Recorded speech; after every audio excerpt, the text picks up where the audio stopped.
мына артық сөйлеу деген нәрсе, ол осы үмбетті бөле беретін нәрсе, құрметті жамағат. Артық мүлде сөйлемеңдер. Мысалы, ең әдемі жолы қай мәселеде Валлахи, Алламен ант етемін деп айта алмасаң, сөйлемей қойған. Болды. Не қыласың? Артық нәрселерді жүктеп. Әрбір өзіңнің көңіліңе бүй толып баратқан нәрселерді міндеттей берме адамға.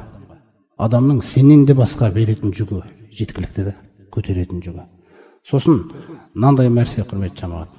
Мағына, мысалы, біреу келіп сөйлескен кезде мен мынандай жамағаттамын, мен мынандай жамағаттамын деген сөздер болып қалса, сен қарапайым айт. А мен мұсылманмын.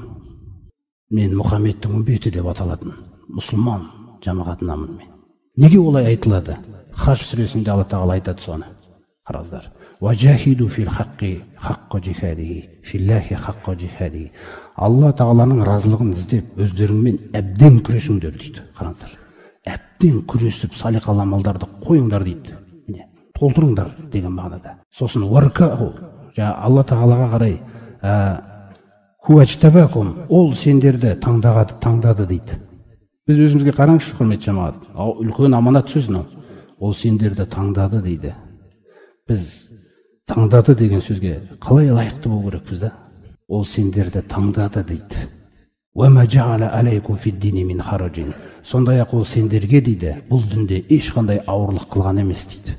Ешқандай ауырлық қылған емес. Сосын түсіндіреді. Миллата абикум Ибрахим. Бұл сол әкелерің Ибрахимнің діні ғой дейді. Аллаға серік қоспаған. Сосын мына сөзге қараңыздар. Хуа саммакумул муслимин. Ол сендерді мұсылман деп атады, мұсылмандар деп атады. Қараңыздар. Ол сендерді мұсылмандар деп атады.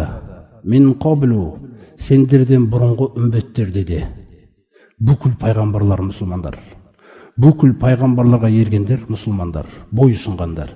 Сосын айтады, сендерді ол мұсылмандар деп атаған. Бұрында уафихаза, мына Құранда да дейді. Алланың берген атынан артық ат керек жоқ, құрметті жамағат. Пайғамбарымыз салсамға Абдуллахи ва Расулихи деді ма? Алланың құлы әрі елшісі деді мен, Алла тағала.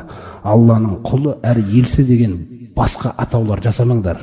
Махаббатың бүйтіп жарылып баратса да деп жатыр. Басқа ат әкеме дейді ол жерге. Алланың құлы әрі елшісі деді ма? Сол дәрежеде ұстаңдар дейді мені. Болды. Өйткені ол Алланың таңдаған мәртебесі маған. Одан артық мәртебе сендер жасап бере аласыңдар ма деп жатыр да. Сол секілді Алла тағала мұсылмандар деп атады ма әр заманда? Болды. Бұл неге бұл проблема? Өйткені Алла тағала ана жерде бір адамның жүрегіне иман берген кезде, жүрегіне иман берілген кезде, сол біз осы түсінікте болмағандықтан, қараңыздар бізде қандай нәрсе болады. Жүрегіндегі иманы сізден дос болу керексіз оған. Жақын болу керексіз оған. Иманы жеткіліксізді сіз достығыңызға. Сіздің кейбір шарттарыңызды қабылдау керек ол.